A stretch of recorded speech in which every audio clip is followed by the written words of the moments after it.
Forged secretly in mortuary archaeology's hottest furnace, it's Archaeodeath.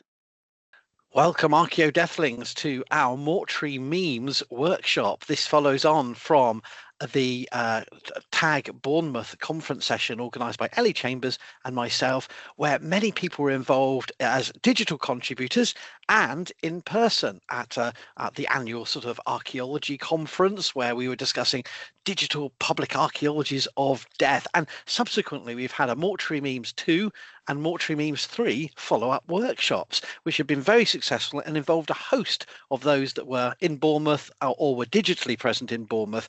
We had Mortuary Memes 2 with Stephanie Black, Solange Bowling, Vanessa Campanaccio, Karina Croucher and Owen Hercombe.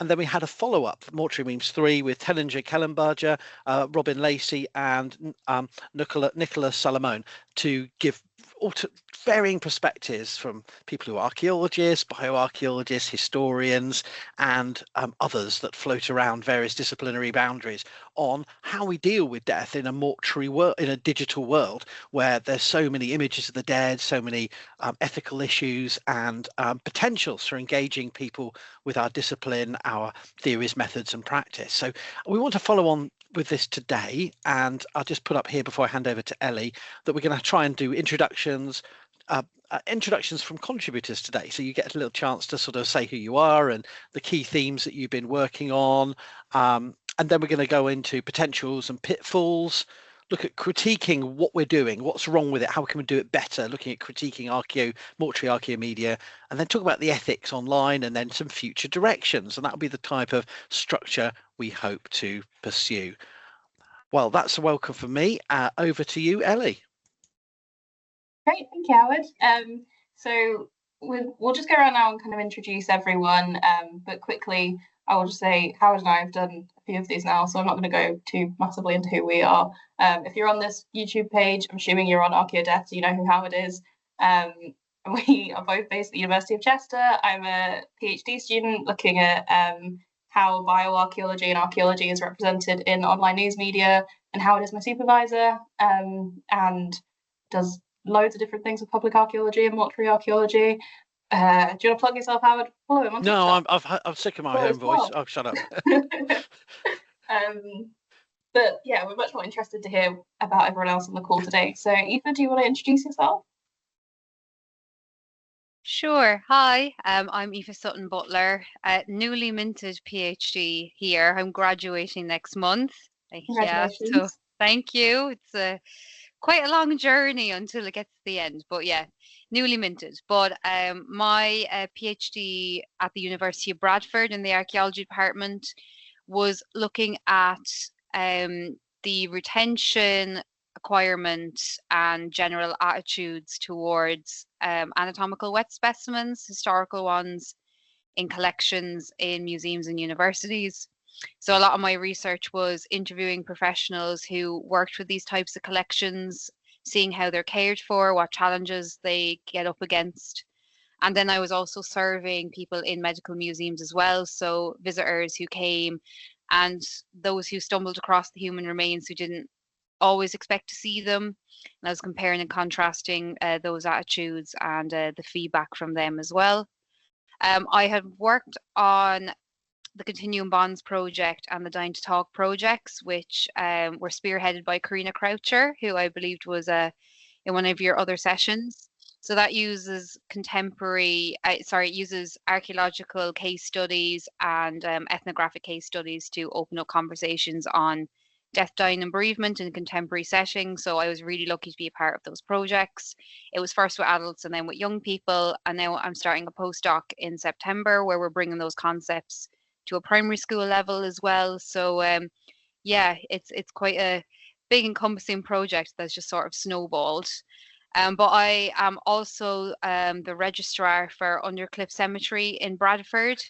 So I've sort of done a whole sort of, I don't know, it's like a full circle career moment in unearthing the dead as an archaeologist, and now I'm burying the dead in a contemporary setting. It's quite a nice way of viewing things. I've kind of seen it from all angles. But yeah, that's me. Right, that's so interesting. Thank you. There's loads that we're going to be getting into there. But for now, we'll move on. Rosie, do you want to introduce yourself? Hi, hello, I'm Rosie. Online I go by Just a Little Room, or other than on YouTube, because I didn't understand continuity when I was making my profile. But my YouTube and all my platform really it was designed not specifically for archaeology. It was designed as a general outreach tool to attempt to demystify what life is like at a higher education institution, in particular Oxford. That's where I went. I'm state educated and I was on pupil premium, so it was a whole new world to be in, and I just figured that I ought to give something back. Whether I actually did or not is beside the point. That's how I felt, and I think I've made a difference. And obviously, recently it's turned into more archaeology. So, getting people into archaeology, but more specifically, showing archaeological science, because it's not necessarily as well known, or I would say more specifically known as being archaeology rather than, I guess, science or something extra on the side. Like it's not super central in the public eye, I would say. And yet it is a lot of the work that's being done now in archaeology. In terms of working with the dead, my master's was in forensic archaeology and anthropology. My undergrad dissertation was on non-adult growth and measuring the long bones to try and understand the age of the individual, which I haven't done since, but I've stayed very involved with non-adult archaeology and the osteology of non-adults. So I'm also part of the Society for the Study of Childhood in the Past, which is a very cool organisation that isn't just archaeologists, it's also historians, psychologists, there's some medical staff in there as well, paediatrics, and it's very interdisciplinary. We have a conference and lots of sessions throughout the year. So I'm still very much exposed to this side of things. And what I contributed to this session was day in the life content. I was pitching it as this way of really opening doors to the actual inside of what is going on, and showing the day-to-day life, but also discussing the pitfalls of that, things that we perhaps shouldn't show in a day in the life content. How do we monitor what is getting on the internet if you're filming everything that you do? And I think I hinted at some of the Babio guidelines, which I'm sure will come up again with Trish being here. And I think they should, because they're definitely worth discussing. I think that's me. Yeah. Brilliant. Thank you so much. Again, loads that we're going to get into. But you kind of nicely segued already into Trish to introduce yourself. Hi, I'm Trish Biers. I do apologize. I'm home with a cold, so I sound a little rough. Thanks for having me, and it's nice to see and Rosie, who I just saw the other day, and finally chat with you, Howard and Ellie. I think you're doing amazing work, and I always cite your blog in my teaching. I teach a class on death for the Institute of Continuing Education, so I'm always like, watch these videos, watch this content. And yeah, so anyways, thanks for having me. And I'm Trish Biers, and I'm curator of the Duckworth collections at the University of Cambridge. And what that is essentially, it's a huge biological anthropology collection for the Department of Archaeology. So we have anatomical and archaeological human remains, but also non-human primate remains, fossil hominin casts. We have a brain collection and a blood collection and a hair collection, and an archive of like around 300 years of collecting history. So pretty problematic in a lot of ways. Also a whole Pearson's eugenics library. It's a bit nuts, but I'm the only full-time person for the whole collection, so it's huge and it's a big undertaking. But we have students from all over using the collection, researchers from all over the world. But I'm an osteoarchaeologist and museum person by training. I mean, I've worked in museums for over 30 years, specifically on human remains. So I guess I'm a human remains specialist. And I teach in the department on ethics and politics of the dead repatriation and osteology.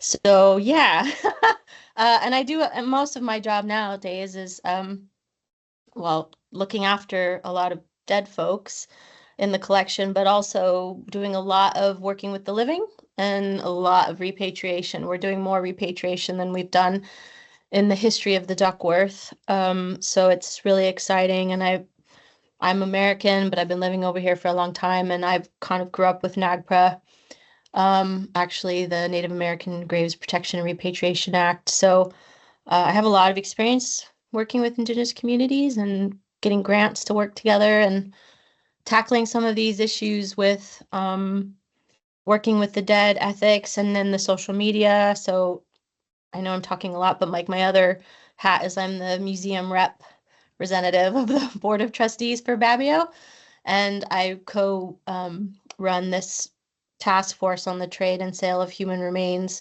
which is what I submitted for the Mortuary Memes, was our brand new infographic on getting people to understand what's going on online, especially with the sale of human body parts, especially in this country, although we do track these sales globally.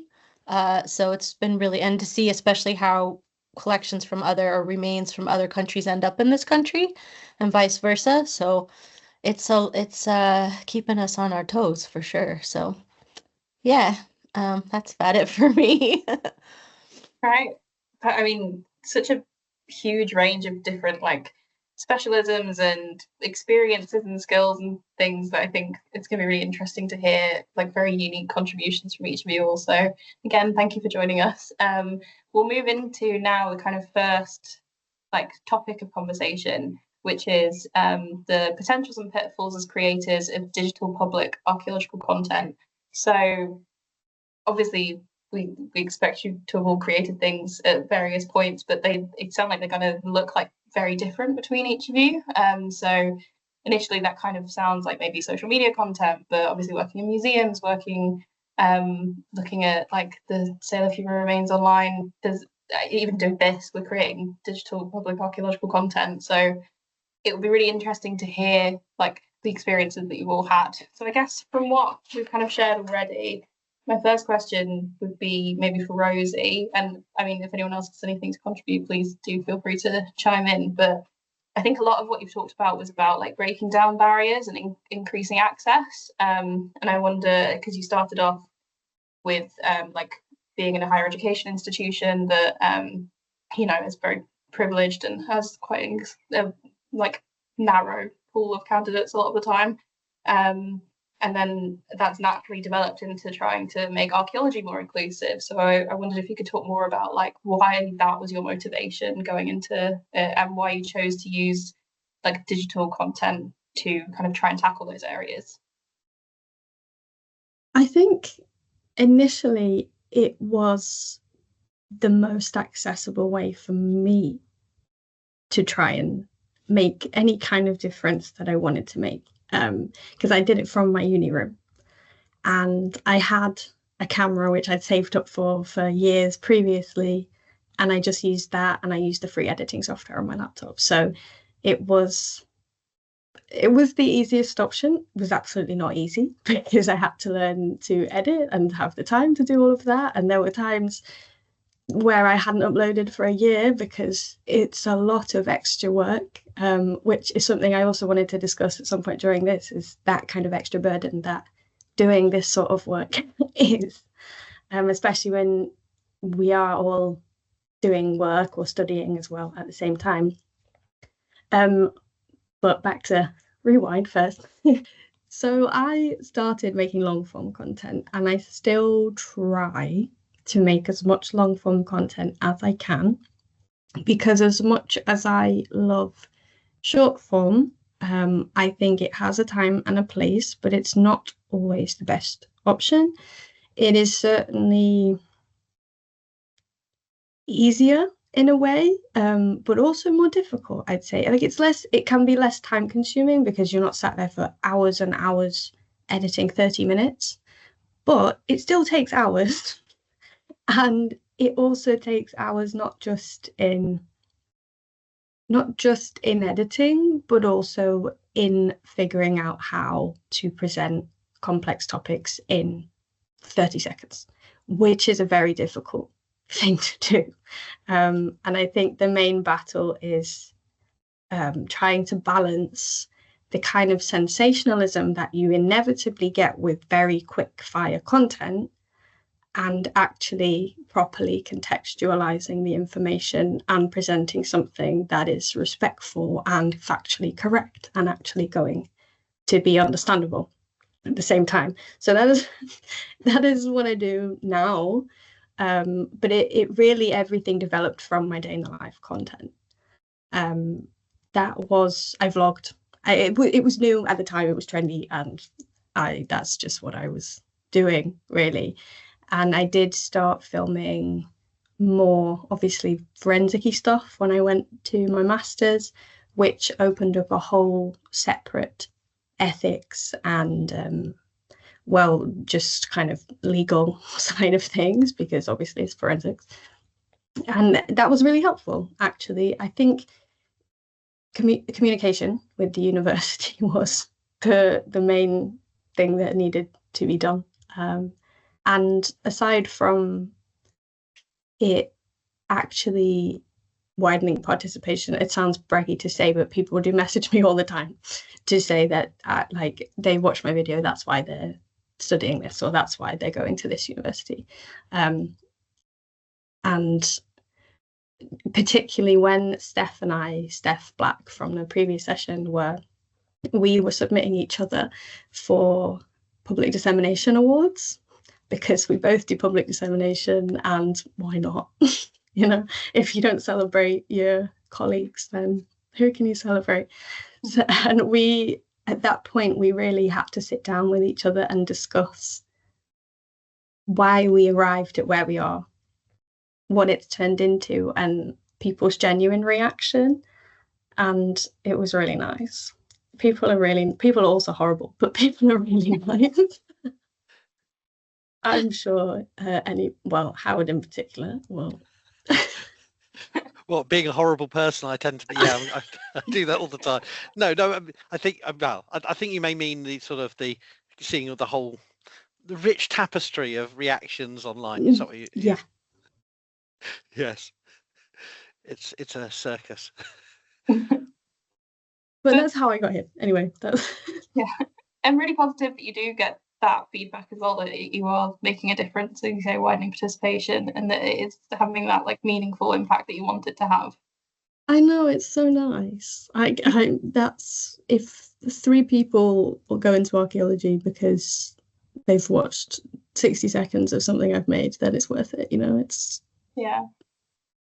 I think sorry, can I just say, I think that's a really important point about how, there's stats in terms of impact and how many people a particular video reaches, and but then we're really at the end of the day trying to get one person to reflect on an issue or a concept, or maybe change direction in the way their attitudes, whether it's recruitment into a profession or something a bit looser, like just a engagement with a local museum or appreciation of an ancient cemetery or whatever it may be. I think that's really, I just think that's really cool. No, I completely agree. And that's one of the things with archaeological science. I've been trying to show it as it is a STEM. It's often not given the credit of being a STEM. I use X-rays, I measure chemical compositions, we look at burns, I do paleopathology as well. It's all based in biology, physics, chemistry, but obviously with the layers of history and geography and sociology all mixed in. And that is something that I don't think is often communicated, or at least taught in school. And when you do science in school, you're often disillusioned by the topics that are actually on the syllabus. And I think if one kid learned that they could actually mix their history with their science, and they could be using these X-rays and learning about chemicals, but in 1,000-year-old gold, then maybe they'd be a bit more engaged. I don't know. I certainly would have been anyway. Yeah, and I think that is really important. And as you say, it's about finding those other sources of education rather than just the traditional, I mean, state education, private education, whatever, the like school system, the curriculum in this country. We have this interconnectedness through the digital space, and it's really nice to hear the positives that can come out of it. So I'm going to stick with the positives for now because it is potentials and pitfalls, but it's quite nice to hear some positivity. So I wonder, thinking about that like positive feedback and positive like comments, Trish, how your work, which can be very challenging, do you find that you get any space for like that positivity? Do you find that people do say, oh, that's made me think twice? I don't know. I think people are less likely to put that out into the world, even if it does happen. But I wonder how you'd be evaluating that. Yeah, I mean, it's and also just say I'm a huge fan of Rosie and her Instagram. It's amazing. And I think what she's doing is phenomenal. And I love seeing your new posts. And so yeah, I mean, it's hard with what I do. I mean, especially with sensitive work around repatriation or eugenics, it's not like it's something I can put out there necessarily, although communities have done their own socials and we kind of work around those. Like, for example, the Office of Hawaiian Affairs, when we did a repatriation in 2020, they did a lot of promotion. And on our department's YouTube channel, you can actually watch the full repatriation ceremony between Cambridge and Office of Hawaiian Affairs, and it's very powerful. And that's been really, I've had a lot of students write me from after watching that to say, oh, hi, I'm interested in this topic. And then it's actually why I do a lot of sort of public engagement or talks, just because it is hard for me. I'm not going to necessarily post about remains that I've looked at, although I'm trying to kind of navigate that actually, because there's an interest in that. What can we learn from human remains and why they're important and for retention, but also why repatriation is important too. So, but yeah, I mean, I've had, I think, so putting myself out there in talks, I've had quite a few students that are now at Cambridge come there to work with me. And it's a funny one because I'm actually an academic related post. I'm not an academic, so I'm not a lecturer or assistant professor or professor, but I do lecture quite a bit, one-offs, but mostly curate. So it's an interesting space to be.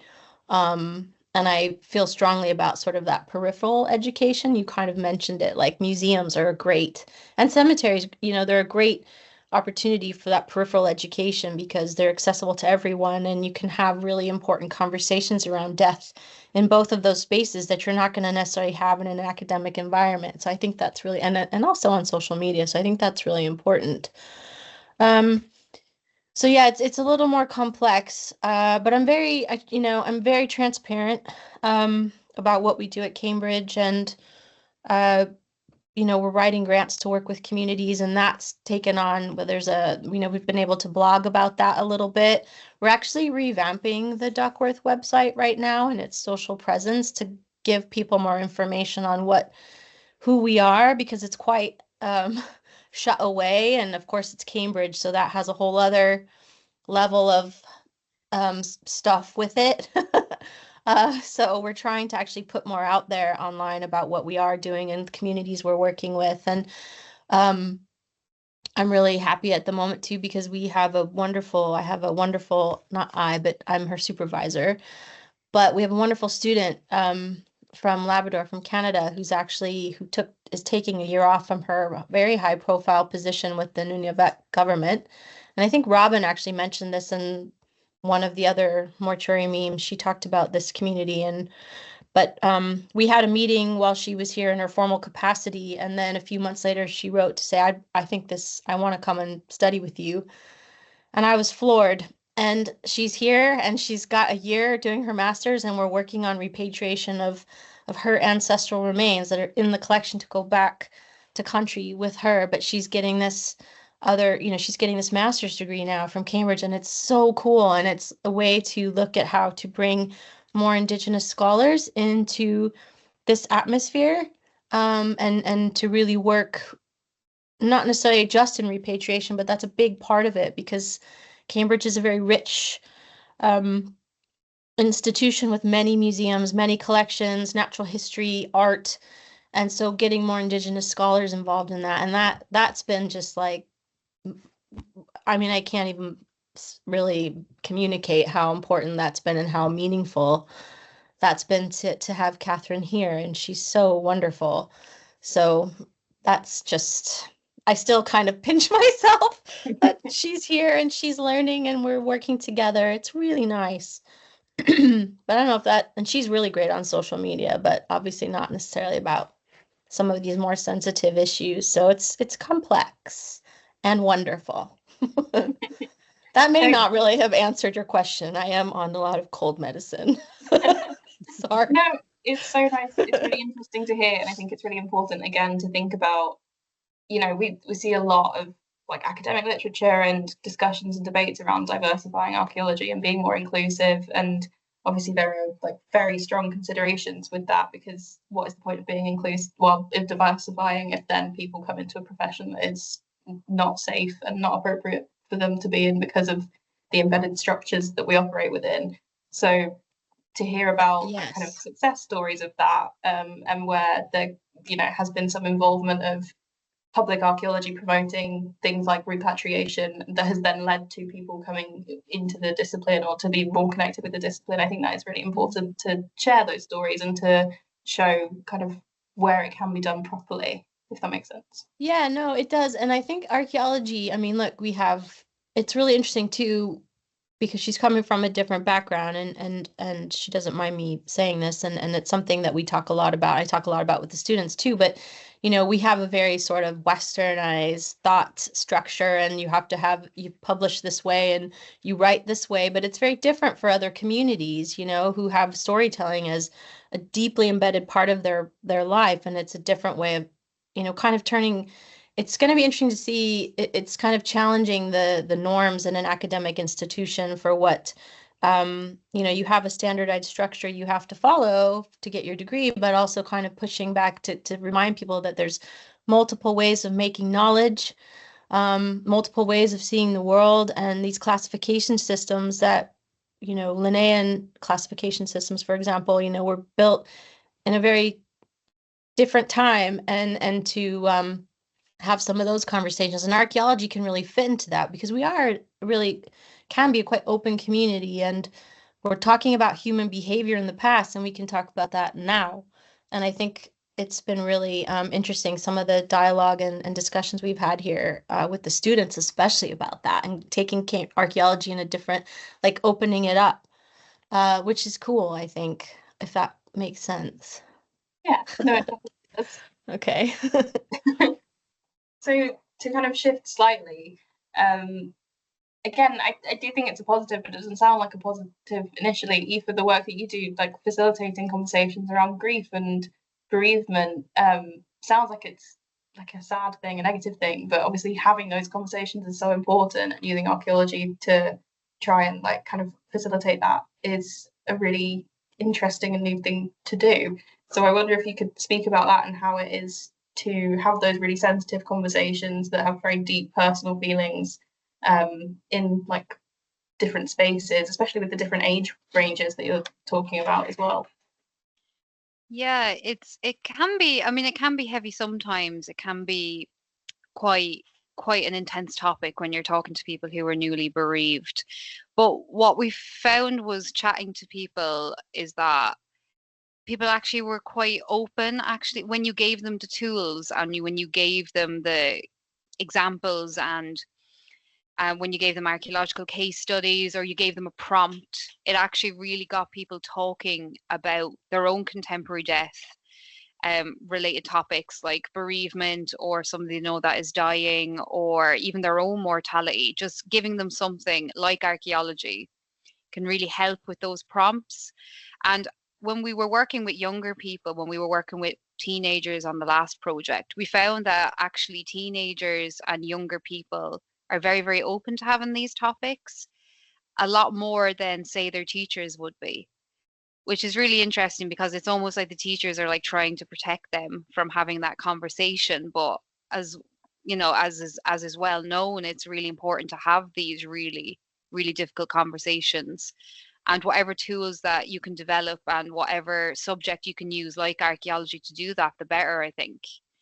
And it's really interesting coming from a project like that, where you're using a gateway topic, to then go into a role where you are dealing with bereavement head on. Basically, you're dealing with a family who's had a very, very recent loss, usually, and they've got very, very raw, active grief that they're dealing with, and they're coming to you to pick a grave or discuss a funeral and when the burial is going to take place and everything like that. So that is also something that is, you're being very logistical in how you're discussing things. You're telling them what's available, what will go ahead, what times we can do it, but you're also aware of the fact that it is their loved one that they're burying.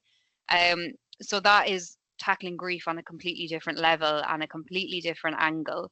But again, really, really important thing that you need to do. You need to be able to talk to people who are dealing with this, and not be overly cautious with someone, but just be straight up and tell them what's going to happen and what you can offer, and just facilitate conversations in a way that's approachable. But yeah, using the archaeology has really helped. Even in my own career, it sort of helped in giving me the tools as an academic, an archaeologist, and as a cemetery worker, to be able to actually discuss things on a more human level. But yeah, you're right in the sense that it can be difficult, but it's really rewarding at the same time. And having these difficult conversations is just a way of life, and you have to know how to tackle it from all perspectives, whether it's a young person, whether it's an older person, whether it's somebody who's never dealt with death before. And I even found that, coming from a Catholic Irish background, the way I talk about death and the dead body is very different to somebody in the UK, for example, who grew up a very different upbringing than I did. Irish people tend to be a little bit obsessed with death. I mean, we listen to it on the radio, we listen to death notices, we have wakes at home, people come home and are in the front, in the sitting room, and that can be very, very unsettling to someone who's never dealt with that before. But again, it's sort of saying, oh look, people do things differently, people tackle things differently, people grieve differently. And that's a big part of the grieving process in my culture, but it's not in other cultures. And in the past as well, there has been different types of processes, different ways people have tackled bereavement, and it's about opening people's minds as well, and challenging what people think might be normal or what they might think as right or wrong. I'm sure it's what Karina has discussed with you in the past as well, as part of our Continuum Bonds project. So yeah, so bottom line, I suppose it can be difficult, but challenging and rewarding and very, very worthwhile, I think. Yeah, I mean, it certainly sounds it. I can imagine that there's a whole range of different conversations that you have with different people.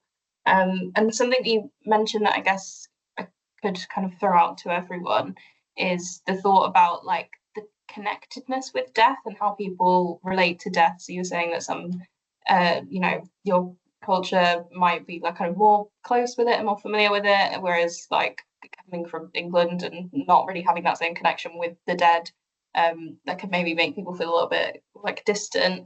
But I've found from my own kind of reviews of what happens on social media and across archaeological media landscape is that as soon as the dead get presented online, there's that dehumanization, and people are quite quick to joke, to make fun of the dead, or at the other end of the spectrum to be really anti-archaeologist and say, kind of leave them alone. So I wonder kind of what experiences people have had with that, and how those connections with the dead have come across through your public archaeology online. It's a big question, sorry. Yeah, I think a lot of it is almost a case by case basis and what exactly that you're sharing online. And I think depending on what you share is how people react to it. I know it's not archaeological, but even recently, the whole conversation around the Pope on display, obviously, like a lot of people who I talked to said, "Oh yeah, that's fine. We're used to seeing dead bodies all the time, you know." But a lot of other people couldn't understand why the Pope was displayed like that, why it was being shown on media outlets. They almost thought, I have heard a lot of people say that they thought it was kind of not that people were showing respect, but that they were just kind of looking at him for a look, you know, that it wasn't actually, you know, people paying respects. They actually were just coming to have a look at a dead body. And the same can be said with news outlets as well. So it is a really difficult one. But even in terms of TikTok, I don't have any human remains on my TikTok or anything, but I am discussing it may be a historical cemetery, but we're still a working cemetery. We still have contemporary funerals all the time. So it's something that you have to bear in mind when you're doing these day in the life things. And as Rosie said earlier, it's about how you present it and how much information you can fit into a certain amount of time as well. But it definitely is a challenge for sure. Yeah, because Rosie, you did mention that you were very conscious of what you choose to show and what you don't show. And has that been informed from responses you've had or from like kind of engagement with archaeological debate? Like what would you say is the leader of that? I honestly think for me it was more learning on the job, but from the tutors and academics that I've had. So because at undergrad I never had any exposure to, well, the dead through archaeology, yes, but not physically that I would ever be able to film, let alone even make the decision to. And then when I got to my master's, obviously that was then the centre of all conversations with my tutors, with the university. If I had requested to film a practical and it was all plastic skeletons, even that needed to have some kind of conversation with it as to not. Forensics is sensationalized, full stop. It is. In the media, it is completely sensationalized. And so what I didn't want was my channel to just be, look, I'm digging up a skeleton. And instead frame it around, this is a necessary career. This is why we have forensic archaeologists, forensic anthropologists. For a start, really hammering down the point that this is not a real individual, and please don't ever share that online. Not in the least, because had that been real, I probably would have been arrested. But obviously, it's forensics. You can't be doing that. But I think just every single video in long form has had a sort of disclaimer like that with it. And the debate I'm having at the minute with myself, I'm not with anybody else, but I would love to hear everybody's inputs, is when making a video, a presentation, any kind of media that is discussing, for example, for me, it's paleopathology. So my thing is smallpox. I research the lesions that smallpox makes on the skeleton. And if I'm going to be trying to teach this online, and there's been so many times where I've filmed the video and it's just left on my computer because I am just having this moral debate about how is the best way to be presenting this whilst actually teaching the work. Like, this is what bone looks like with a certain condition, or, you know, with osteomyelitis, with whatever. And yet grappling with the fact that this was obviously a person. I don't really want to share pictures of actual human remains on my channel if I can help it. But also, do I then draw it? But then that takes so long.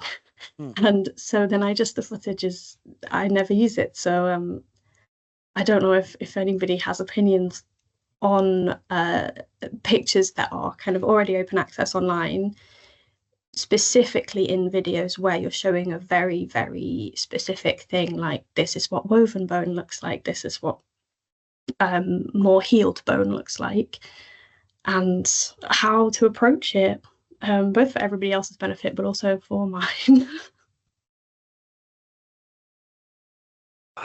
May I say something on that? I think that's a really interesting point. I think it's really great to hear the detailed, critical self-evaluation you're doing. I suppose from my point of view, there's the issue of should I be showing it, and if I do, how, and can I justify it? Do I have a stance ready if there are challenges? And if there are challenges, what to do? Should I fold and immediately retract anything that causes offense, or should I use it as a teachable moment to then discuss the issues and the ethics behind it? And then there's issues where maybe sometimes there is a case to challenge people's sensitivities, to challenge, as long as there's some kind of warning. Maybe there are, I'm not saying with human remains specifically, but with images that are already available online, there is we should be doing with that. I mean, I have my own struggles with this, and I must admit, I do, like 90% of the times I think about it, I don't show anything. But if it's a new study and people are debating the interpretation of some skeletal remains, and it's already open, live science, it's already out there, then me just showing a screen capture to illustrate the point seems a ridiculous thing to self-censor. So I think it's very much about, my point of view, it's not about having a single fixed line, but saying, to get this point across, I need to show this, not simply on educational terms, but also potentially to make my video emotionally connect in a way that allows people to engage with the topic. And most times I'm going, no way, I'm not going to do that. I can't do that. So for example, I have a particular ick with anything to do with Herculaneum and Pompeii. I just can't stand it. I can't stand to see other people sharing stuff on it. Because it's not just human remains, but it's human remains caught at a moment of death without any intervening funerary behaviors, or and then for me that's just a particular thing I have a problem with. But other people, it's other things. But that's my thoughts. Thank you. Yeah. Aoife, Trish, I don't know if you had anything you wanted to add to that. I would agree that I think a lot of it is behind the intention you have in what you're presenting to the world. If you're doing it from an educational stance, you're doing it not to be sensationalizing anything. It's likely open source anyway, and you have warnings in place. I think that as long as what you're doing is something that you believe and to be for a greater benefit to people, then I would see no problem in doing it. And you're always going to get somebody who disagrees with you, no matter what you do and the best of intentions, and I think, yes, you have to have those arguments in mind and you have to think about it, but as long as you know that your intention is good and you've done everything above board as much as you can do, then I think it's okay to go ahead and do that. And like Howard say, a small screen grab on something, it is going to sort of provoke an emotional reaction in people. And to be honest, this is what happened as well when we were showing, different case studies as well, with the other projects. People reacting to things doesn't necessarily mean it's a bad thing. It's getting people to challenge what they think of as okay to see, not okay to see. Like, human remains aren't something that we should be ashamed of. But as you say, it's all about context. It's all about how you present your work and the warnings that are in place. That would be my opinion anyway. Definitely a case by case basis and with your intentions at the forefront for sure. Yeah, I agree. I mean, lesions, dry bone, it's such a, and we look at clinical literature, but disease and the way it manifests on bone is really important to discuss and observe, because you have things like differential diagnosis, and if you're talking about trying to make some kind of identification, and I think that's really important to not be afraid to discuss. But I mean, yeah, I think content warnings are good. I know some people think they're silly, but I just think it's actually just a really nice thing to do for your audience and say, hey, by the way, I don't see why a little kindness is such a bad thing, because that's how I look at them. And I think, you know, stating up front, you know, what it is you're trying to do, I think you can comment through, you know, things on like social inequality, access to death resources or death care. These are all things that you can talk about that are very contemporary, but have also been a big part of ancient populations. I mean, you can tie it into the modern and bridge the past and the present. And I think sometimes you need to show human remains to do that, I think. And I tend to look at things like the close-up shots, you know, so there's not all that identifiable stuff going on. There's some images that always make the rounds on social media, especially like the med history folks, where there's, you know, this tertiary syphilis skull full on front, and it's an indigenous woman, and it just, you know, that's a big no-no in my book. I mean, especially when we know contemporary populations are kind of like, no, we don't want this. I mean, you can kind of distinguish that at this point now. It's not that difficult if you do a little research. So I think, but also for someone like me, who's also a paleopathologist by training, you know, those are the things that I think are really interesting. And our community is really good at kind of jumping in to help and genuinely care about what, you know, helping students, helping early career researchers, using that knowledge. And you can do that in a professional and meaningful way, in a kind way, and in a respectful way. You know, I think, and Babio does have that infographic on sort of questions to think about with sharing on, as you know, social media, sharing images of human remains on social media, which was meant to just kind of be like a, hey, think about this before you do that. And so like side profile and stating right up front if these are real or not, and giving the viewer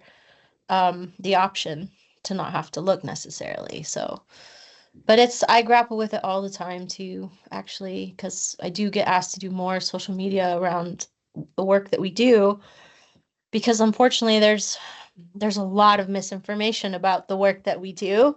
And I say we in well, osteoarchaeology, but also like museums, collections related work, and especially if you're working with people who were collected during colonial imperialism, colonialism. You know, there's always a terrible headline that, oh, these remains have just been found. And you're like, well, no, they haven't actually just been found. It's just that some researcher has just published their research, and, you know, you've made, you know, the assumption that we're just in our little basements going, ha, nobody's going to see these remains. And that's not how it is, you know. And there's certain people who are prolific on social media that are spreading this sort of misinformation. And so we have to push back on that as well, because, you know, there are a lot of people who are doing really sensitive and professional work with what we're trying to do, right, with collections and addressing colonialism and addressing violence and like you said, violent death with like Pompeii, and trying to do that, you know, in a good way. It's just sometimes we're not so great at sort of sharing that publicly, and that's something that I think we need to work on as a discipline too, is to get ourselves out there, to get the public aware, you know, to get the public to understand more about what it is we're doing as well, and doing that public archaeology is so important. And that's why things like Digging for Britain and all these shows are so popular, and forensics too. It's sensationalism. But yeah, so it's a struggle in that respect to kind of say, actually, I'm always putting out fires. It's like, well, no, actually we are doing this, but the assumption is we're not, especially because we're Cambridge. But I'm always sort of pushing back saying, no, this has been happening for a long time. I just don't tweet about it or X about it or whatever you call that. So it's so complicated. That was a bit of a rant, but I hope that made sense. I have a real love-hate relationship with that aspect, you know, social side of it. Mm-hmm. May I speak to that, Trish? Because I think we're all in slightly different positions in terms of what we can say from our professional obligations to colleagues and Yeah. institutions. And I must say that Yes. I have a little bit more latitude than some because of my antique age and position. I can sort of say things that perhaps a younger person couldn't get away with. But that means that sometimes I must admit I'm not being very nice. Because obviously for certain social media audiences, I'm responsible for the British Empire, the British Museum, every genocide in the world will come up to my page because they hear me talking about something. And I do have to sort of, you can't engage with that type of thing, but you do have to sometimes put out sort of some robust response, explain, well, let's go through what are we talking about with museum collections, what are we talking about with this, so that because there are some archaeologists that are more than happy to spin that very singular narrative about us and our history. Yes, our history as a discipline is absolutely implicated in colonialism, imperialism, nationalisms, and in all manner of politicizations of human remains, and it's ongoing. And yet we also have to say that we're attentive to it. And sometimes I'm finding myself, I think we have to be critical of our own discipline to when the public are challenged in social media spheres are identifying a problem, and I think sometimes we have to defend the discipline. Sometimes we have to go, yeah, that's shitty, that's poor, we wouldn't do that, I wouldn't do that, I don't endorse that. And I must admit I tried to do that nicely, but I recently I did one about the Pompeii exhibition, Women in Pompeii, where an American tourist was pointing out that the way the English translation for the display is characterizing women is far from kind or generous or anything short of misogynistic. It's actually really quite dire. So I did do a rant about saying, look, we're trying really hard. There's going to be screw ups like this, but this does not represent what we're doing, I feel. And now I haven't been to that exhibition myself, but I think we need to be seen to have some ability to admit each other's limitations, the history of our subjects' involvement in colonial genocides and so on. So it's about trying to balance that up so that most people can respect that. Most people can see, I think online, they're very canny audiences. They can see when you're spinning bullshit, and they can also see when you're trying to be honest and share information and say, look, I'm not an expert in say, I don't know, this particular site, but that display sucks because everyone else.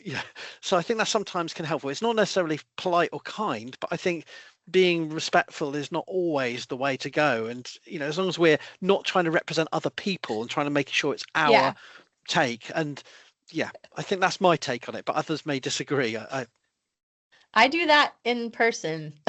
I even challenged someone else at a different institution to a duel, but just philosophically, because I've just had it with their rhetoric and the misinformation. And every time I say, hey, if you want to actually talk about this, here's my email, let's actually chat about it. And then of course I never hear from him because, whatever. But it's, I agree with you. But I tend to do that more in person. I'm quite rubbish at the online side. But with the sale of human remains stuff, that's a different story too altogether, because we're seeing some really shocking things and having to push back on that quite a bit. But yeah, I agree with what you've said. And it's right, just look at Howard's blog, everyone. But the challenge is sometimes you don't want to be seen to be in conversation, because some people will see that as outside of the discipline I'm talking about here, but rather than that, which you can go and look at my blog if you want to know. But we can't be seen to be having a chat with John's Bones, because what we think is a stern combat, he'll take away as a win. Look, archaeologists are talking to me, I'm important. So it's difficult to. I'm not saying, I was just using that as one really extreme example of someone who sells human remains on the internet. But, I think it's really difficult because you don't want to be implicated even by association. So I don't know. It's a difficult game to play, isn't it? Yeah, it is. It is. Wow. That's why I like working with the dead. Right. Yeah. So I think, that was loads, and we've covered loads of different kind of sides to creating archaeomedia and archaeological content for digital spaces. One thing before we move on, and I think we've started to address some of the other topics that we're going to look at anyway, but Rosie, you did mention you wanted to speak specifically about the burden of work in addition to other things that you're doing, and it is something that's come up before when we discussed in the last Mortuary Memes session, we spoke more about the burden of work and how it's very gendered. So I made Howard speak for all men, which he really enjoyed, he likes to do. So we have acknowledged the fact that, you know, bioarchaeology is a very female discipline, but specifically this like public bioarchaeology seems to be reflecting that and is very female led. But did you want to go into your thoughts and feelings around that kind of extra burden? Yeah, it's a lot, isn't it? To plan, to edit, to film, to upload, to then respond to people, to have dialogue. It's all encompassing. It is a hobby at the same time. Like this is by choice. This is what I want to do, and I assume what everybody here wants to be doing. We enjoy it to an extent, but we also feel like it ought to be done, right? So there's that side of it, and this is a very big generalization, but quite often it also falls on early career archaeologists and early career researchers who are already quite overworked and already doing a lot of the work, and are pushing for everybody else to be doing the work, and end up in a sort of one-person band trying to talk about everything.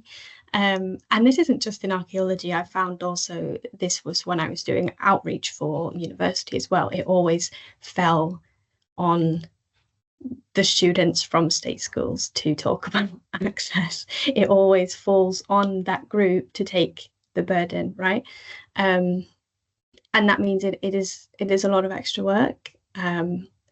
And you can be quite easily disillusioned by the reaction as well. You know, there's some very, very interesting, very well made, well thought out content that doesn't hit the algorithm because it doesn't have this sensationalized picture of, well, like you say, like Pompeii on the front. People talk about Pompeii because that is what sells, and that is horrible. It's just my bias. Sorry, I mentioned it. No, but it's true. It is very, very true. There's certain buzzwords and certain topics that if you cover them, videos do better. And I found this again recently. I made a video on a chapel in Cambridge, which was attached to a leprosy hospital. And I just made it because, you know, paleopathology was my thing, and I went there and I thought it was super interesting. I had no idea what this place was. I just thought it was an abandoned church, if I'm being completely honest, that I stumbled across. And so I thought, well, let's tell people about this place. It's amazing. And then I spent no less than 4 hours making a 30-second long video because you have to read the research, edit it. I was re-editing it because I thought, wait, no, that's not just the fact, that's a bit, I don't need to, like, it's quite easy to be swept up in, oh, I'm going to say this and this will grab people's attention. But at the end of the day, you can't be doing that because this is a real place where people who had a disease came in the past and were living here. Like, this is their reality. This is the reality. And that video did really well. Surprise, surprise. The buzzword was leprosy. And I mean, I should have seen that coming, but it just didn't cross my mind until afterwards. And then I thought, there we go. So that's another thing that often does not sit right with me about social media with archaeology, is the certain things that take off and then people run with, and then there's a lot of people talking about a very small amount of topics. Often, and not the people that make the videos necessarily, but often then the discourse is hijacked, let's say. But also the sorts of videos that go viral, it's also known by people who aren't necessarily with a background in archaeology. And if you do the research and you make a video, fair enough, like you've read it, you've got the facts. But recently, and well, the whole time there's been social media with archaeology, to be honest, but recently there's been a lot of not far right, but getting there. Kind of taking over videos, people make videos based on, well, pseudo-archaeology for a start, you know, who built the pyramids, etc. The age-old question, which people seem to email you about very often, if you're in an academic institution, apparently, which is not something I foresaw before coming into this job, but here we are. And then people believe it because it's presented in a believable way, I guess. It's and then you feel the burden of, oh God, now I should probably make one which says against this, but also I'm not a specialist in that. I shouldn't be the person. This whole kind of dilemma of, oh no, I don't know. I think, is it called the Dunning-Kruger effect? Like, the more you know about a topic, the less you feel confident to speak on it, right? So there's so many videos that I would like to make, and then I'm like, oh no, there's someone better at this, that they should be doing it.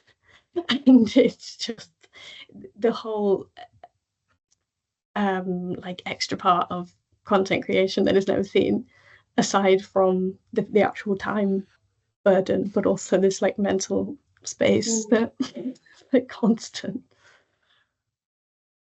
And abuse, of course, is always even if it's just slight or it that it can be really, you know, targeted comments that don't seem to be filtered at all, and but then there's also, it can be quite sort of casual, but if there's a lot of it, it can hit you too. It's a volume and character. It's about, you know, it can be quite disconcerting because you don't know when it's going to appear, and I think that's going to be one of the most upsetting things. I can go for days and nothing will affect me. Yeah, another one. You bring it on, yeah, Nazis. And then other days I go, oh, you know, it depends on who's saying it, and you think, well, that's really disappointing. You know, why am I getting that angle from those people when, you know, and yeah, it can be quite exhausting. Yeah, I've had essays in my YouTube comments about why something I've said is wrong, or that I'm perpetuating a certain rhetoric. A good example was, I made one video, this was when I was like 19, I made a video on books to read when you're starting archaeology at uni. And they were basically the books we were given to read, essentially. And what I hadn't really realised at the time is that they were all by a very similar genre of individual, all white men, in like the archaeologists who were writing in the 80s, 70s, 80s, like these long books that form the basis still of a lot of the university reading lists for the first and second year courses. And so the year after, I made another one on International Women's Day of just female authors. You would think I had said something outright, like the comments that I was getting on that video. It's just a book written by a woman. Like, why?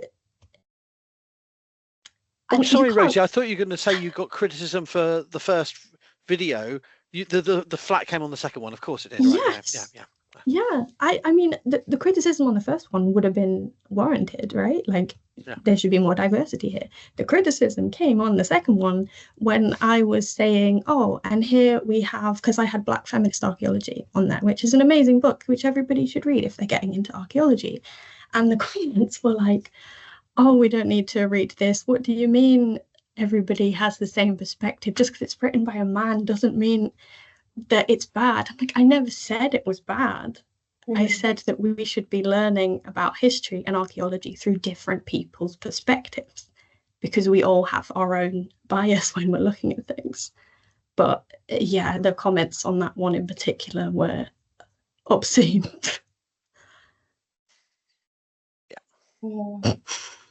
Yeah, I mean, Howard's nodding. I feel like that's a familiar sense. Well, it's the problem is it's when you address certain topics, you think, oh, I'm doing some good by addressing, say, I mean, let's say I do a video that mentions Black feminism. You think you're making some inroads, and yeah, I've been an ally, but then you think, or am I just opening up another channel of vitriol?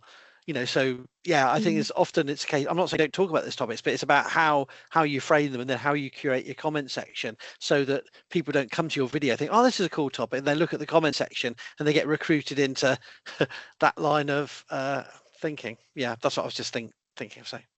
Yeah, and I think your point about like the mental toll it takes to think about these videos and then to process the emotions of potentially getting abuse or facing criticism, plus the time, the actual like practical time it takes, and the ways in which that is like disproportionately affecting certain groups. I think that's all really important, and I think that's all very much a product of the fact that public archaeology and public engagement is treated as a vocation, so you're expected to do it because you're passionate about it, and there's no real support or recognition for that within roles still, even though we've been talking about public archaeology as a part of archaeology for decades. It's not realistically happening, and it's not kind of being seen in the ways that we work.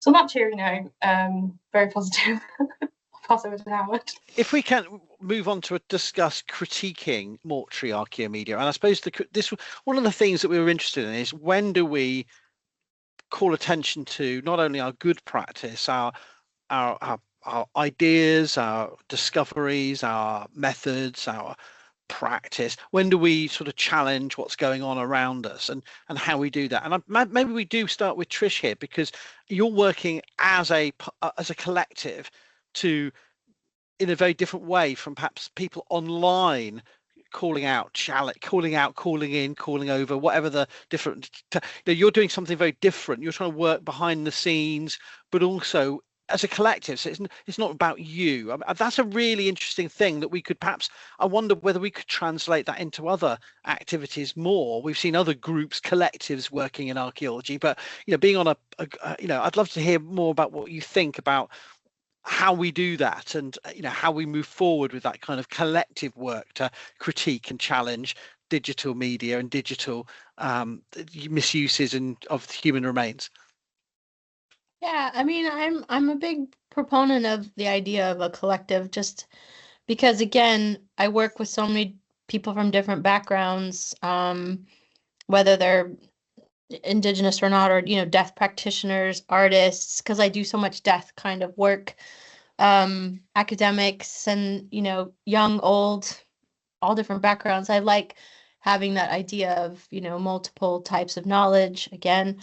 But with the Sale of Human Remains group, I mean, it is a group of one, we're all volunteer, and I think that's really important.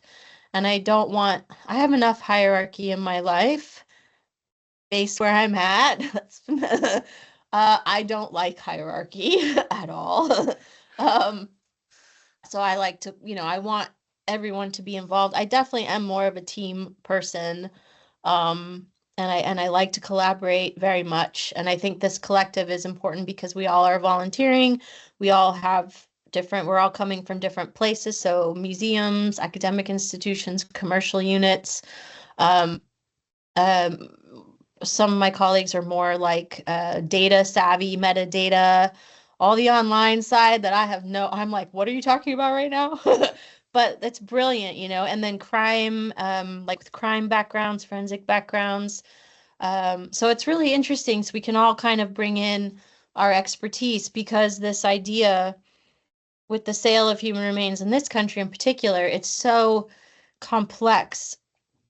And yes, there is some legislation like the Human Tissue Authority, but it's also quite open. And so everyone in the group has, some have years and years of experience working with the Human Tissue Authority. Others are just getting started. And so we're learning at the same time as we're going. And now with this recent like House of Lords debate about looking at retaining human remains, displaying human remains, sale. So we've been working on behind the scenes and tracking how human remains are sold or legitimized through this idea of language, like ethically sourced medical, like retired vintage medical specimens, That and sounds you're like, safe, Trish. let me buy one. That sounds Yeah, perfectly yeah. all right. Or that they're bringing osteology to the public, but yet they have a whole behind the scenes sales where they're selling a human skeleton for $7,500 and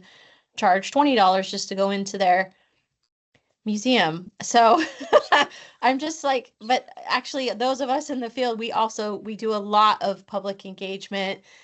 I go to the public library. We have open days, you know. We did a big project out at Stonehenge where over 5,000 people came to learn about archaeological science.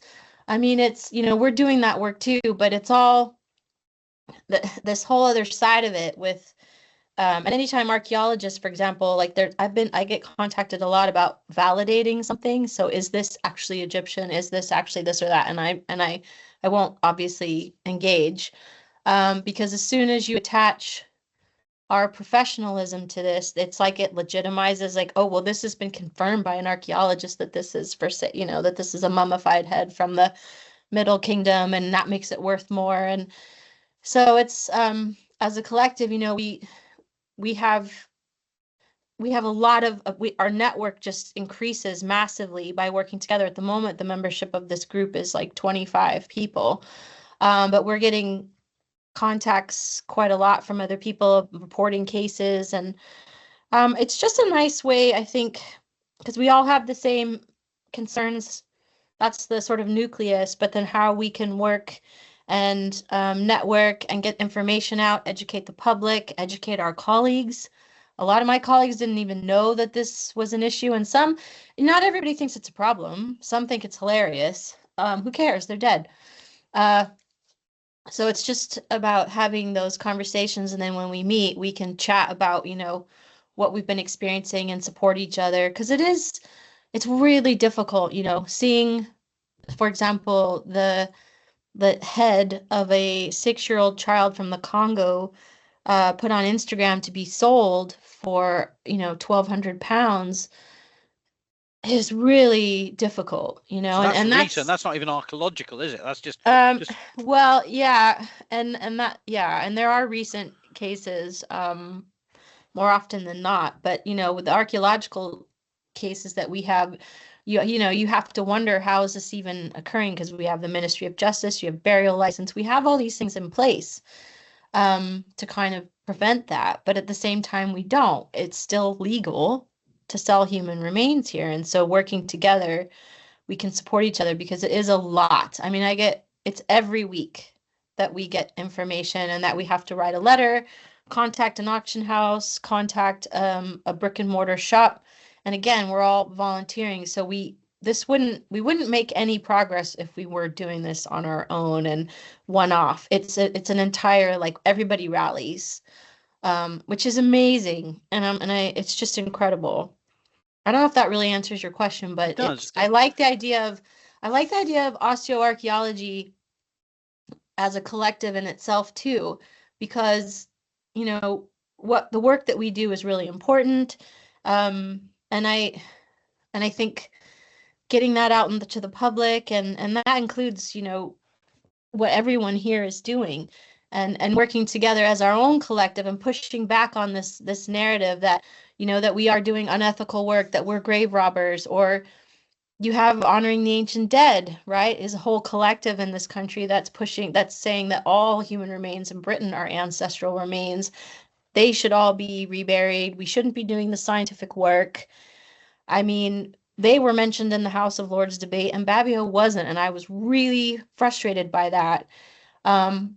And then come to find out how that all happens, and now that will change, and we will be very much involved, because I've made sure that we are. I've had a lot of words with a lot of people, because we've had years of doing this work, and I don't want that to get.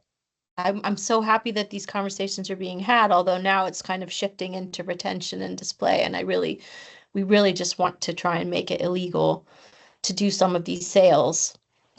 But we wouldn't be able to do any of it if we weren't a collective, to be honest. Does that sort of make sense? That does, and that makes me wonder Okay. about. Aoife's nodding, so that's good. Well, I do want to give an opportunity for Eva and Rosie to see. Maybe they don't, and that's fine. But from your perspective, have you found yourself wanting to or being involved in critiquing non-academic or even other academic in discussions of human remains online, or is that something outside of what you've actively or just by happenstance not been involved in? I mean, it has come up, like I say, with case by case basis things. I mean, I see things on social media, like Trish mentioned, like the sale of human remains, like a 6-year-old head from the Congo, or the whole vintage medical specimen thing came up quite a lot as well. I think a real issue that came up with some specimens as well, and the HCA, from what I found, was that we don't actually know how old a lot of these specimens are, especially if they've been transferred into more modern containers, or how they've been kept over time. We don't have record of how old something is, so they almost fall through the crack between HTA and historical. Whether they're 100 years old or not is up for debate. So how they're treated and how they're held and how they're cared for can differ. And online, you see that with how people are presenting remains that they want to sell. Like, they could say, oh, this is 100 years old, or this is well into the past, but it could very well not be. And you also have people saying, oh, this is a genuine modern, I don't know, whatever, piece of kidney or something. But it might very well be something old as well. And it's kind of, you see people almost making up a narrative behind certain things that are for sale online. And even in person, I mean, I live in a smallish village area in West Yorkshire, and there's an antique shop down the road, and I just went in there. I usually go in and have a look around, and there was human remains for sale in there. And I just did not expect that. I'd never seen it before. They have been reported, and the remains have been removed now. But it's something that you want to critique it, but you don't want to, and you do critique it, but you want to go through the right ways of critiquing things. Like, somebody shouting on a shop floor about whether there's bones for sale somewhere is not always going to be the way to tackle things, and people won't listen to you. You have to, if you're going to critique things, I think really think about your critique and not fly off the handle, because I think that's, like you said, with John's bones or whoever, I think that's kind of what people want, so they can say, oh, look, they're engaging with me, and they're the ones who are being irrational, and they're the ones who are, they're, look, I'm the victim here. Yeah, exactly. And you don't want them to be made into a victim either. Because they'll just be martyred then, and everyone's like, oh, we support you, it's fine, don't mind them. So I mean, it's something that does come up, and it's something that I critique when I can. But again, I always have to think about how to critique, because I have a tendency to fly off the handle if I'm not careful. I think justifiable rage does have its place in the mix, but not for everyone and not for everything. And yes, it can just create more attention to the thing you're criticizing, and it's a difficult balance, isn't it? Yeah. Yes, definitely. Rosie, do you have anything to add on that score? I wouldn't really say I have anything to add. I think everybody's covered it, honestly. From my perspective, making things for the internet and whether you should respond and things, I'm more concerned about giving that person or museum, as we say, a platform in another way, in another channel, that maybe I don't really want the people who watch my videos to discover certain individuals through me. Yeah. And that aside, just tagging ethically sourced to everything. Like what? Don't even get me started, Rosie. Just kidding. May I add an example that's nothing to do with human remains, about my frustrations with an archaeology student who's a mutual mine, a friend of mine, and I raised an issue with an extreme far right creator. Having blocked them, did one video to point out the problem. I had to do a follow up, and a follow-up to a follow-up, but over a couple of months because of the amount of abuse I was getting. But I'd shut down channels to them because they direct messaged me, "Hi, I think there's been a misunderstanding." No, there hasn't. I'm right. We're not talking about this, and I was right. I'm not, we make mistakes, but I didn't. And then I look at their videos, and with all the best intentions, they're actually keeping open channels. They go, "Yeah, but the problem is you're pushing a far right agenda." And I think, no, we're not in conversation with people on this. You mock them or block them, and point out the issue, and then you move on. Because if you're going to just, even a small account, even someone with only a few hundred followers, if all they're doing is talking about those extremists, all you're doing is you're facilitating. Yeah, you get my point. That was nothing to do with human remains, but that's the same thing. So with John's Bones, I've done, I think, 3 videos in 5 years, and I'm not going to make it a repeat thing, because I fear people will just see us in symbiotic relationship, or me and Graham Hancock, or me and whoever. It gives you a bit of a profile, but all it does really is, oh look, this guy's edgy and he's got official people who think he's who think he's dangerous, so maybe it's cool, and that's the level, sadly, we're at. I'll give you one other example. Someone tagged me in all these videos of grave robbing, and they're literally hacking into graves. And I called it straight away. It was obvious they were made up graves. It's amazingly well preserved bones. And I didn't even do a video because I thought that'll only draw attention to them. They probably sell things online. They're doing it for shock value. I mean, maybe they were human remains. I'm not an osteologist, but it looked to me just so pristine, almost too good. And for a second I went, "Oh my God." And I went, "Oh no, come on, look, there's no patina on any of those objects. They're just like, freshly 3D printed and spray painted and put in the grave." So you've got what would the point of me challenging that account, other than to perhaps drive traffic, and perhaps I got a sales pitch at the back. There was one I can think of. This was a while ago. This was when I was doing forensics, and it was very fresh, and I had just been on a deployment, which was historic forensic archaeology, so Second World War. And this was very soon after that, so that was all very fresh. The legislation was very fresh, etc. And it was an account on TikTok which essentially was vlogging, digging up a very similar sort of situation. So there'd been some kind of battle in that place, or a crash, or something of that measure. It was a long time ago now. Yeah. But they were then selling everything as memorabilia. I don't know if they were selling human remains, but everything involved. And they were definitely finding human remains. I distinctly remember a boot with a foot in it being on the video. And I was obviously horrified, but it was getting a lot of views because it is shocking. Yeah. And people were watching it and not necessarily enjoying it, just watching it because it had caused this traction. And I think it's worth saying that you can report things like this if it's happened in the UK to Babio. And Trish can probably tell me more about how that works. But there is a way there are channels where you can report accounts when you find things like this. And thank you. And I think we'll put links in the description of this video to all your accounts and to Babio, so people can follow up on any of this.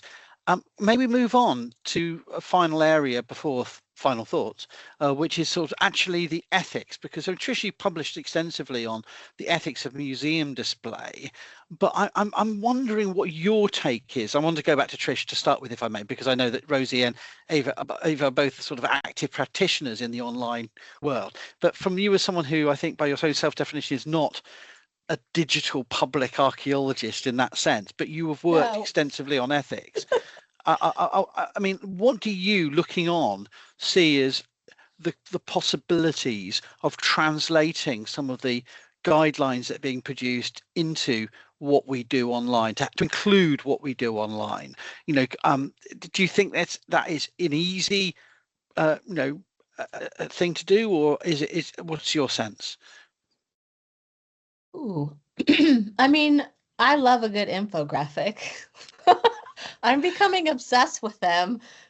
We just made one for, what you find in cremation urns. Oh, I need to see that. Yeah, I know. I like a I'm good going to talk to you cremation. about it. I think I want to, yeah, it's just, because you find a lot of remarkable, trying to get, so from an ethics point of view, trying to get, there's some, as you know very well, the discrepancies in a way, there's like a spectrum of ethics, right? And you have Yeah. mummies, skeletons, cremated remains, which some people are like, huh? Don't even realize that they're real human remains, and how they're treated differently, especially from like a curation or research post. But yeah, so trying to, getting people to understand that you can have lots of different other things in a cremation urn, and making sort of an infographic about that, like incense, like bone pins, like animal remains, like ceramics and things like that, to get people to understand more about the depositional event and how that works, and why ethically they need to be, they are human remains. That there's no spectrum. It should be everyone is treated well. We say respect and dignity, although I'm finding that there's a lot of hypocrisy around that, unfortunately. And obviously different cultures have different ideas of respect and dignity too. So, but yeah, I think I'm really interested in looking at things more visually as well, like with the infographics, making more content available that way, to kind of keep it, because I am a museum person at heart. And so writing museum text, you kind of do the first 3 lines as the key aspect, and then the rest of the storyboard is for those people that, you have readers and roamers. Some people just walk around an exhibition and kind of look at everything and don't really read anything. And then you have people that read everything. But having those first 3 lines, like the hardcore content that you want people to take away, and then having the rest after. So, I mean, I don't know. I'm really thinking about this a lot, to be honest, because again, there's been so much misinformation online, and how we can kind of push back on that, but in a really positive way, and in a way that's not, it doesn't require you to have I think about people with dyslexia, I think about accessibility, I think about literacy, and working with varying degrees of that, and producing things that have image, like colorful illustrations, and talking about ethics as debate questions, and not pros and cons, but why and why nots, so to speak.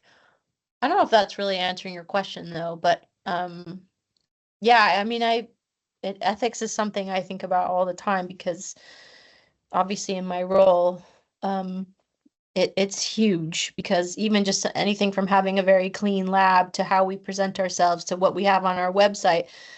Our website for the Duckworth is terrible right now, and when you read it, well, for example, the student that I was talking about earlier, she's really good at this stuff, and she's taken a look at it, and I've asked some other people to have a look at it, to say, does this even say anything to you about ethics? How are you reading this? And it's been really eye-opening, because I've said, just go for it, be as critical as possible, and man, we are not doing a good job, so we're going to change that. So having more web content around that. But yeah, I don't know. I don't know if. Yeah. Well, I mean, maybe back to Eva and Rosie. I mean, do you think we would benefit as digital creators having more robust ethical guidelines?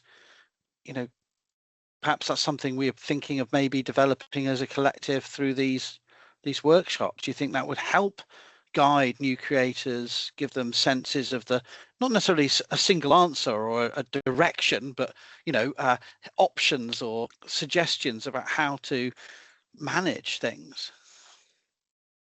Yeah, for sure. I'm seeing this as a sort of working group. Yeah.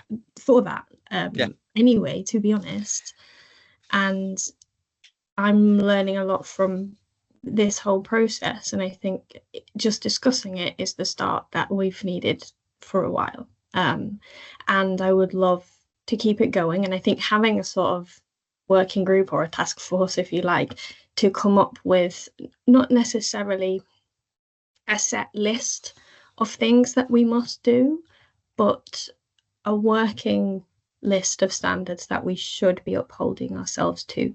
And a lot of them will be covered already in a lot of standards that are already in all the memberships that we're involved in. But I think it would definitely be worth having some which are specific to media and public dissemination and how we interact and present ourselves and the information that we are teaching, essentially. And Aoife, you've been a long-term blogger as well as the vlogging, and Rosie, you've been doing YouTube obviously as well as and Instagram, and of course. But I'm just sort of thinking of that. Aoife's got a different set of experiences. I mean, what are your thoughts? Yeah, I think almost thinking about a working toolkit of how to vlog, that sort of thing, and different challenges that come up, because you want to show the content, you want to show things, you want to illustrate what you're talking about, but you also want to, think about the ethics behind it. I did a talk ages ago with yourself, Howard, for DigiDeath conference. Yeah, yes. And I did the Marilyn Monroe talk because one of my blog posts is talking about her death and how her death, there was quite a lot of issues with post-mortem bodily integrity and how she was handled in death. So I spoke about her death, but I didn't share an image of her on the gurney, or an image of her on the gurney in the mortuary, because that is in public domain and you can find it if you want to. It's the same Anna Nicole Smith. I did a blog post on her, but there's, you can find these images, but that doesn't mean that I'm going to share them just because they're already out in the world, and they probably would add some sort of sensationalism or something to the blog itself. So I think it's about thinking, again, what we were talking about earlier, is talking about what your intentions are with the information that you're sharing, and looking at a case by case basis, and looking at how can I get the emotional impact across in what I'm talking about by sharing some aspects, but that doesn't mean you have to share everything and you have to have those certain aspects completely out there. I know this is slightly off topic, it's slightly different, but there's a lot of issues with people filming people who might be in trouble or who are in an accident situation now these days, and dead bodies and that side of things, and not actually people uploading those onto online as well, and that's a whole other kind of worms that we can open. They're trying to make that a criminal offence in Ireland at the moment, with a law called Luke's Law, because he was filmed drowning in a river and nobody helped him, and that there's a whole other ethical side of things there about sharing things online. And I don't think it should be in law exactly what we're trying to do, but I think it definitely should be something that needs to be somewhat regulated, in the sense that you have those toolkit and those guidelines there, and that I suppose people just need to stop and think about what they're doing and why they're doing it, and if they're actually doing things for clicks and likes, or if they're actually doing things to get the wider word out there in the world, I suppose. Yeah, I mean, Babio does have the two. I mean, we have the infographic on, the social media, and then we have the ethics document, which is more about 2D and 3D imagery. But I think this forum, this whole group here, I think this is a good opportunity to kind of, it's helpful to have something you can reference and cite, and then everyone's citing the same standard in a way, and then you get that consistency, and that trickles down, or trickles up, because look, we've got the old guard and the new guard too. There's a lot of people who I work with that don't think any of this is worthwhile. I think we're overthinking everything, and it doesn't matter. Ethics, we never had ethics in 1973 and all that, it's like you That's did, when the world actually. was a great place in 1973. So, but I just, I hear a lot like Nagpur was a mistake and all this other stuff. Yeah. And I get it all, but I think something, to have something, a working group, a collective that kind of people can come to and say, this is the situation I'm thinking about doing, or this is what I need help in. Could anybody help me or give suggestions? I mean, I just find that having a conversation is just so useful. And I know it's difficult when you're really busy and have lots going on, but we have to support each other as a death collective as well, because we are working with highly sensitive, collections, situations, the living and the dead, emotions, mistrust. It's intense sometimes. Even just I did some public engagement at a library, and this gentleman was like, wow, I've just come from a war-torn country. I can't, and really had to, we had to kind of sit him down and get him some water. And we have to have a place where we can talk about that. Digitally, that can happen too. And so how do you handle that? And things like even just like well-being for us and for staff, and looking after each other and students. And I think it would be really useful. I think that would be a great outcome from this whole thing, actually, with Mortuary Memes. Thank you. I mean, should we do a quick round of final thoughts for anybody who'd like to add anything else about the thing they've missed, and then we can sort of wrap up. I don't know. I'm just talking to give you time to collect if you have any final thoughts. But I think that's a really good set of discussions. Ellie, do you want to add anything as a final reflection of this final workshop of the three? Well, it may not be a final because we may just keep on going, but I think at least it'd be a good point to sort of wrap up what we've achieved with a December conference, and then through the late winter and spring, and now it's apparently summer, or is it? I don't know. Who knows anymore? Sorry, I'll stop babbling. Ellie, anything you'd like to add? No, I mean, I think you just started to sum it up there. So yeah, we started off with a conference idea based on sort of our shared interests, and then we wanted that conference to be hybrid in a sense. We wanted different contributions. Rosie contributed a day in the life video. We had an infographic. We wanted it to be multimedia, and then we gave very straightforward conference presentations, all addressing the dead online, mortuary memes. And I guess we chose the name Mortuary Memes because meme is like a piece of culture that evolves, and we wanted to think about the way that the dead can evolve online. And then our Mortuary Memes has sort of become its own meme and evolved and turned into these sessions. And I think that we've had so many different contributors, people that were involved in the initial session, people that have come in brand new, just like people that have wanted to be involved, which has been really positive. And as you say, we've found a group of like-minded people who all have acknowledged similar issues and similar potentials within this field, but have also brought such a range of ideas and contributions that if we can find a way to consolidate all of this beyond presenting these kind of online discussions, and finding ways to start to pinpoint those things that we see as areas that do need change, like the development of ethical guidelines, like sort of acknowledging the work that is being done in this public archaeology space and the difficulties of that work, and appreciating it more. I think that this is a nice foundation to build on, I guess. So my final thought is just that it's all been good, and I'm glad that we've done it, Howard. And thank you to everyone present and everyone else who has participated, because I think, obviously me and Howard talk to each other a lot. We've heard enough of each other's thoughts. He's definitely heard enough of mine. You politely nod a lot as I rant on about the latest debacle online with somebody digging up something or displaying something. So I appreciate that, Ellie. I always enjoy the new person that's attacking Howard online. If it's a witch or a Nazi or just anyone, there's always a new group that's coming in. But we've had enough from each other, so it's been very nice to hear from other people. So yes, maybe now, given you've had time to prepare, any final thoughts, anyone? Rosie? You put me on the spot. All right. No, that's fine. I just thank you, first of all, for organising the whole thing, and also for writing a session that is unusual and I think in the right direction in terms of being a bit more diverse in how we approach conferences.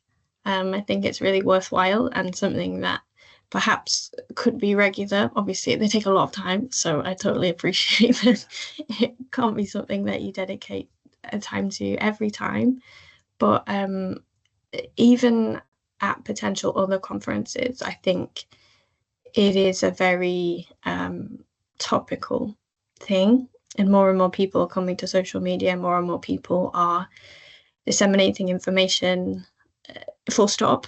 And I do think that it would be really worthwhile, and we might get even more diverse opinions if more happens in the future, and I would be happy to be involved. Thank you. Eva?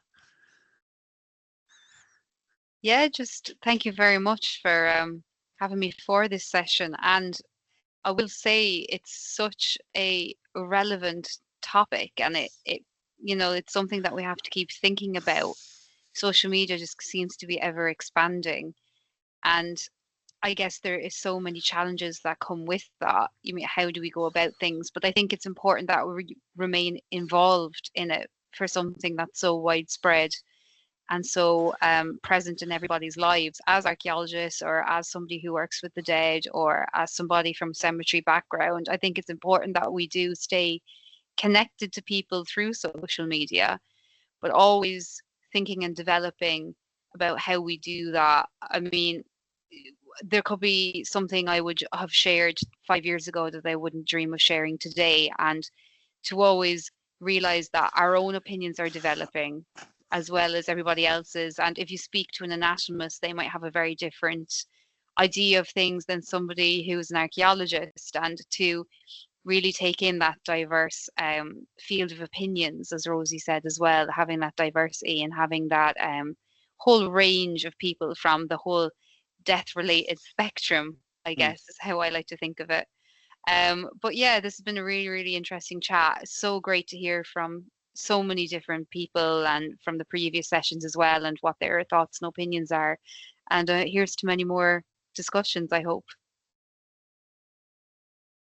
And finally, Trish. Yeah, no, I second what they've said, what especially about well, thank you again. And I totally agree. Like, there's a lot of discussion around ethics, but actually less so on how to practically do them, if that makes sense. Like, how do you, but how do you actually do the work? So I think by having and people, you know, it's really hard sometimes because you don't have any support, or you might be in a position where up high they don't understand what it is you're trying to achieve. And you know, and social media is quick, and it's out there immediately, and people respond rather quickly. And I think so having it you can theorize about it, but how do you do it practically? And having a community to kind of talk to about that, and say that this is one of the challenges I'm facing, or I think it's really nice that you can do that, and this would be a perfect collective to do that from. And it's been really nice hearing everybody else's discussions too, and I just think it's amazing. And I think social media, like Aoife just said, we can really reach such a wide audience, you know, and engage with people, and who maybe are a little bit afraid to ask questions in other ways, but who have a genuine curiosity, or, well, wait a minute, well, why is it bad if I go and see this exhibition, or why is it, or maybe, you know, should I be thinking of it in a different way, but who feel comfortable in, you know, in social media by asking those questions and engaging in that way, which I think is really important. So I'm definitely going to try and get more involved in social media and public engagement digitally. So I need your advice. Well, I'm happy. We're happy to chat, but I'm certainly happy to chat if there's anything we can do. I'm sure most of the people I survive online by having a great background network of people who give me support from mainly outside of archaeology.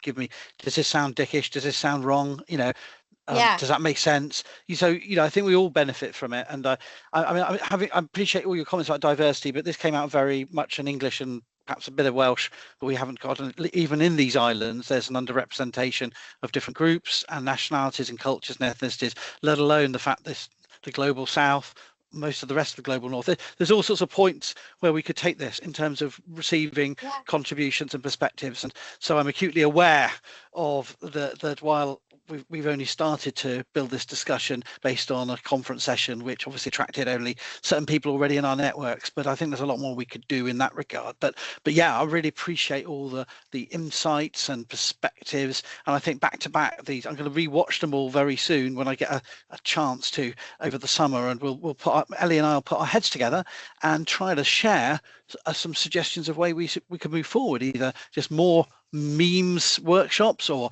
maybe some infographics publications, or website, or something, some batch of things that can help to build this forward. And it be whether this is within the auspices of other organizations or not, we certainly are glad there's such a positive and sort of sense of the importance of this area, and it's only going to be a growth area, as you say. So thank you so much for all your insights and your time, given this is yet another evening session. And and I have to finish by saying, Trish, I appreciate your skeletons, by the way. I didn't mention it before, but we have to appreciate appreciate them, and do get I'm well. always theme dressing. There's a connection here going on. I see what's going on. I've just got stupid Viking stuffed toys on the background and monk teddy bears. I'm not really on point here. I need to up my game. Yeah, come on, live your fashion truth. Sorry. Anyway. But lovely to see you all, and really good to meet you. And we'll talk again. But thank you all for this contribution today. Thank you. Thank you. Thank you. I'm going to stop recording now. There. And I shall edit this and get this shared. Follow ArchaeoDeath on YouTube, TikTok, WordPress, and a host of other social media.